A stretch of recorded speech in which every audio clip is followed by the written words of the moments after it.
All right, so guys, I've done this like 5 times. No, I'll be honest. I've maybe done this like 10. So the reason why there's already comments explaining the code or why this is already here is because I've done this like 5 times and like I kind of got tired of leading it and then redoing it every single time. And I also got an error in my code, which is called this because basically DB can't be called the function name and then be called here. I forgot about that. So I'll call it like db.1 and then like the error will go away. But like I have to rerun it again. I'll just do that when we get to it. But and then I also have to change. But then if I do that, I also have to recall the name for DB here. So let me just change that as well, so that now we thoroughly got all the errors out. So we won't get another one where I run. So let me explain. So first thing I want to explain is that let's just turn this back here. Let's rewind and act as if there was no problem from the very beginning. Basically, what's happening here is at first it's saying, okay, let me import the ability to create databases so that I can code it in Python. I can create databases in Python now. This way it creates a database. This way it says connect to this database. But when you say connect, it also doesn't just mean connect. It also means create a database or connect to it if it already exists. This basically says the reason why I'm able to do that is because I already have SQL installed. So then you have this. This is basically saying, okay, now this, every time you use this, you're calling your database. And this basically says call database cursor. Originally, I had it as cursor so that I could explain how that you don't actually, that after you use this and create the cursor and say that now the con cursor basically means the editor for this database, because cursor basically means you're able to edit the database and execute SQL commands. And colon base is the name of the database you're able to execute these commands on. Now you can't just do this. You need something, a name for your ability to execute these SQL commands, and that name is here. Should probably make it cursor. There we go, and then change this there.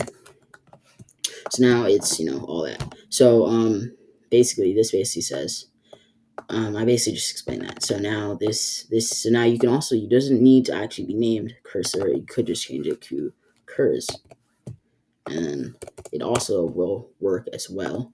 Oh wait, right, I already have a different Python file running. Sorry,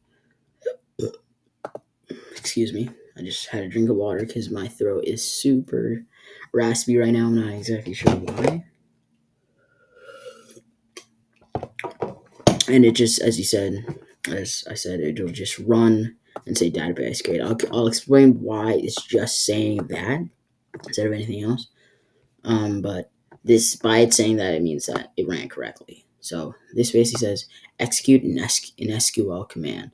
So this basically says create table if not exists called users. This is basically calling the name of the table. This is basically saying create a table, and this basically says if it does not exist. If a table called this does not exist, then do that. But if it does exist, you basically do nothing.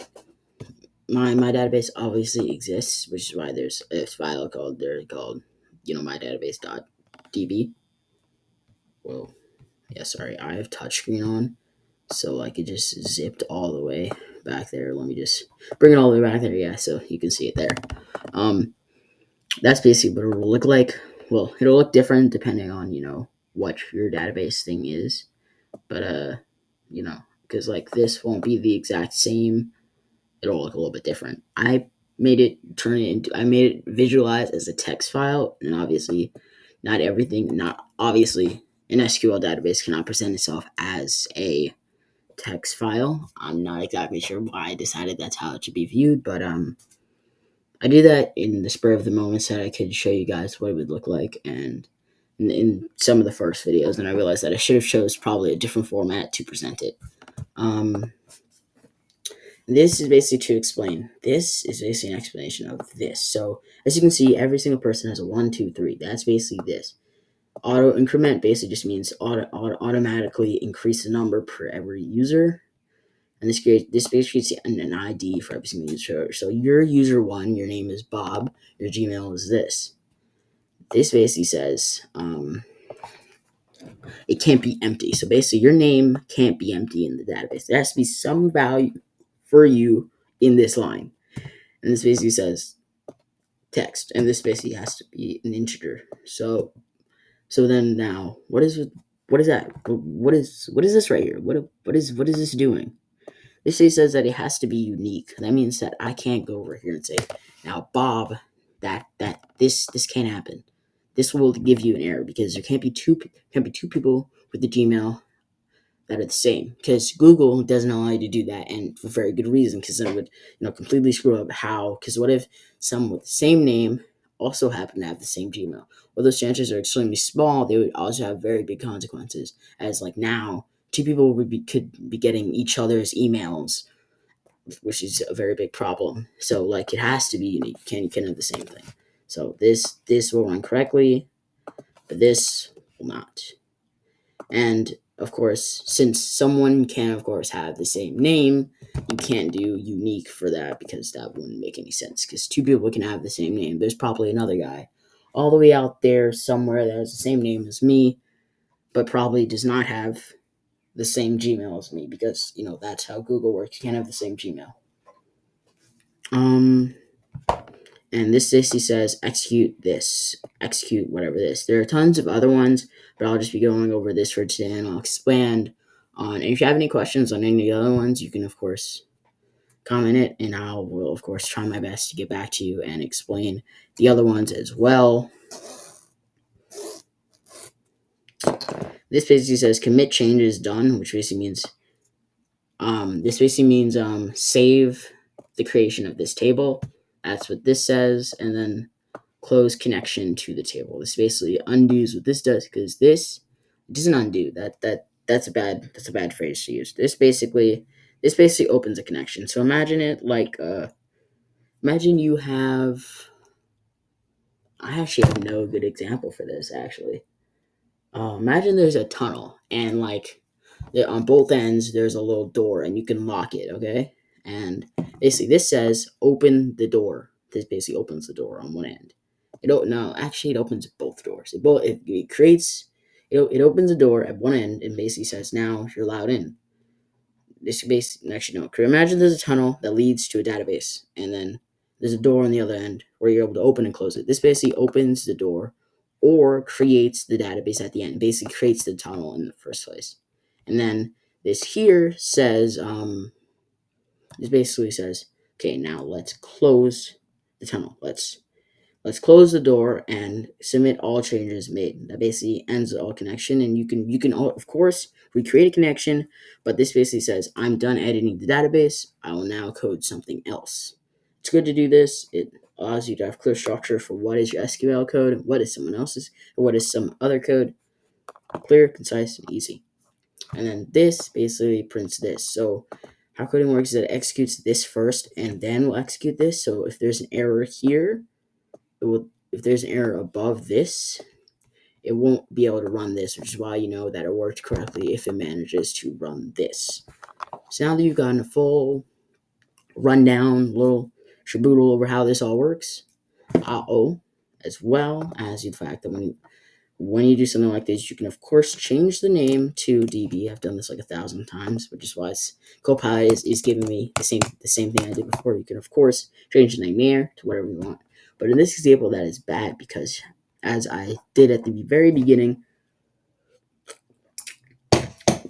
of this video, if this is given the same value as the function, it will cause a problem, because now it thinks that is the function, which it's bad all around. Can't happen. So basically a function is function basically holds code so that you can then so you can then run that code here instead of having to have all of this code here. I like doing it because it allows my code to look a little less jumbled, so that I don't because let's say I put all the code here, like now it's mixed in with all of this. Imagine I put all the code there in just one area. It would look a little bit jumbled and a little bit weird. So it's just easier if I could just go up here, undo this, and just see the code right there. And you can also just close them, which means that your code looks, less messy, it looks like. Now I can fully focus on editing this without having to worry about anything that's going on here or anything that's going on here, or anything that's going on there. It just allows it to look a little bit cleaner, a little bit nicer. You know, we like things that look nice. We really like things that look nice. And so basically, this does exactly what we were talking about up here. It just a little bit less spread out with none of the enters and stuff. So creates a database, creates a cursor to edit that database, executes the command to create stuff in that database, commits the edits, and then closes connection. Very simple. Then this while statement basically says, while this is true, which means while this while statement is in action, do this. And when it isn't in action, you can just stop. It won't do anything because there's no other code past that. You'll see now. It'll just say database created. Yeah. So now if I exit this while, so now it won't print this until after I exit the while statement, because a while statement ends when you say break. So by putting it within an if statement, if someone says exit, for example, 3, then breaks, goodbye, database created. So basically nothing will happen, and the project will end if that happens. So basically it'll print menu, so you know, because like it shows what you're able to do. So let's go in order actually. Well, I already explained what 3 does, so actually, I already went out of order, but now let's go back in order, okay?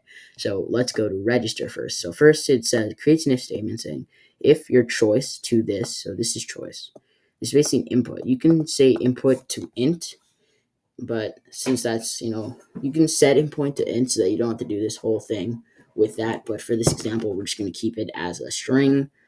I'm pretty sure I haven't actually done an int input in a while. I normally just do it this because it's simplest. But I'm pretty sure that if you are going to do an int statement, you do it like, sorry, wrong placement. You do a first there, then there, and then you say int. My bad. I had caption on, and then you can change this to that, and then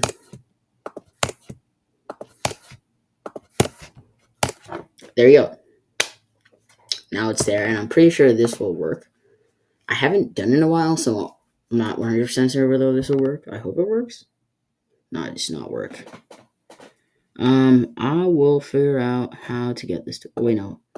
I just figured it out. It's inside the input. I'm pretty sure you're supposed to put it outside of the input. My bad. My fault. So it's supposed to be. Pretty sure you're supposed to put it outside, maybe. I'll create a video about it. You know what? If it doesn't work, I'll just create a video about it. Sorry, close, cancel the run. Will this work? Yeah, okay, so this works. So, sorry, my fault. I just spent like 5 minutes explaining something that wasn't even necessary. But when you register, it then asks for your username. So let's go on. Well, let's explain it at the same time while it's running. Basically, it's creating an input for, of course, string value, which basically just means letters. Int just means numbers. In Python, due to the fact that it's a dynamic, not static language, you don't actually have to define each, and you can also easily switch between ones. For strings, changing an int to a string is harder than making an int to a double or a float, which basically just means it has decimal values. I'll go more into that into any videos that I create later on about Python and int and variables work. I'll probably create one like right after this, so don't worry about it. You have it in like maybe 5 minutes after this. Like I'll just be creating videos really quickly. So first input basically says I want your username. So I say okay, you can have my username. My username is the man because I am the man. Then click enter and it says now I want your password. So my password will be the man because I'm still the man. Then it says user registered successfully. Now let's explain what was going on there. What just happened? How did it register successfully? I'll explain it to you. So basically, this does exactly what I was explaining before. Connects to a database called user.db. Creates a cursor to exit that database. Then try. It didn't try. How do I explain this? Actually, no. It's pretty simple, actually. I don't even know why I even said that. So basically says try to execute this. It means try to do this. Cursor to execute. Insert into users. username and password. Basically, since you already defined before what username and password is, and since ID does auto increment, you don't need to say ID, username, and password, and then values. The values are also put here. They're in order, which is why you also see in order here, in order here. So you see this goes in order. So this is now the same as this, with this also being that, and this being the same as that. You see. So now it says commit changes, and it says user registered successfully. Then it says accept DB integrity error. What is that? That is the error I was talking about before. It is this error where these two have the same values. This cannot happen. So so you have to do this, and I'll give you the error if they do have the same value. So I'll actually show you. Imagine you attempt to register again with the same things. Now the man. One second. The man says username already exists. That's basically saying an accept basically says, because imagine I did this and I removed the accept.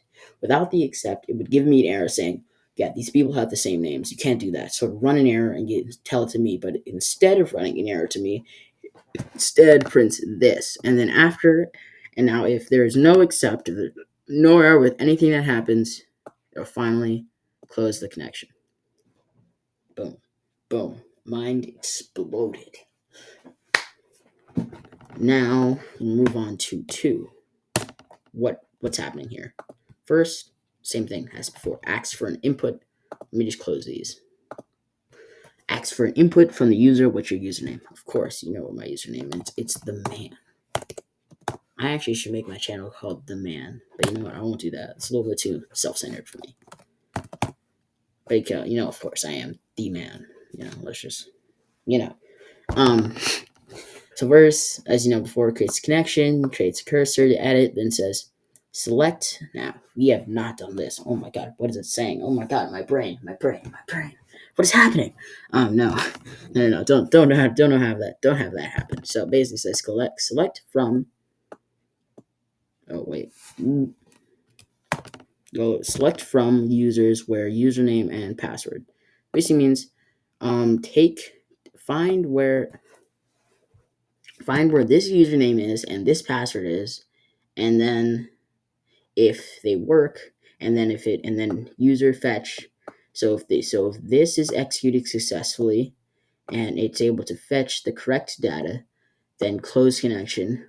So basically this says this all this is doing is saying, does this person exist? And if it manages to go through all of this, that means that it does exist, so then close the connection. And then if user, this basically means if user is none, so basically this gives you back, this is what it gives you back.